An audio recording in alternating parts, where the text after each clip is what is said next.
Submarine इतनी heavy होती है फिर भी पानी के अंदर कैसे इजीली मूव करती है? मतलब ये सीधा सिंक क्यों नहीं होती जैसे पत्थर? Very nice question. सबमरीन में लगे होते हैं एक्चुअल में बैलास्ट टैंक। ये बैलास्ट टैंक को आप एयर से और वाटर से फिल कर सकते हो। तो जब भी कभी सबमरीन को नीचे जाना होता है तो ये बैलास्ट टैंक को आप वाटर से भर देते हो। जैसे ही टैंक में वाटर भरता है तो सबमरीन का वेट बढ़ जाता है, जिसकी वजह से सबमरीन नीचे की डायरेक्शन में जाना शुरू कर देती है। और जब आपको सबमरीन को ऊपर लेके आना होता है तो यही बैलास्ट टैंक से आप वाटर को रिमूव करना शुरू कर देते हो।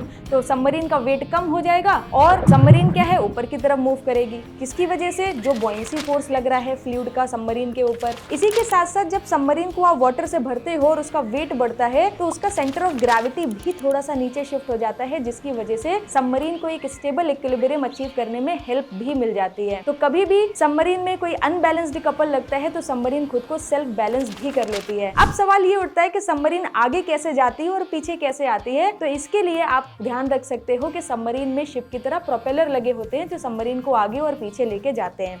जब भी कभी सबमरीन को आपको किसी एक पर्टिकुलर लोकेशन में रोकना होता है तो सबमरीन का वेट उसके बॉयंसी फोर्स के बराबर हो जाता है, जिसकी वजह से सबमरीन न्यूट्रल इक्विलिब्रियम में आ जाती है। वो एक पर्टिकुलर लोकेशन पर रुक जाती है और आपको जो भी एनालिसिस करनी होती है उस पर्टिकुलर लोकेशन की आप बड़ी आसानी से कर पाते हैं। सो ये है पूरी साइंस सबमरीन के मोशन के बिहाइंड। आपका भी कोई टेक्निकल टॉपिक हो तो कमेंट सेक्शन में लिखना बिल्कुल ना भूलें।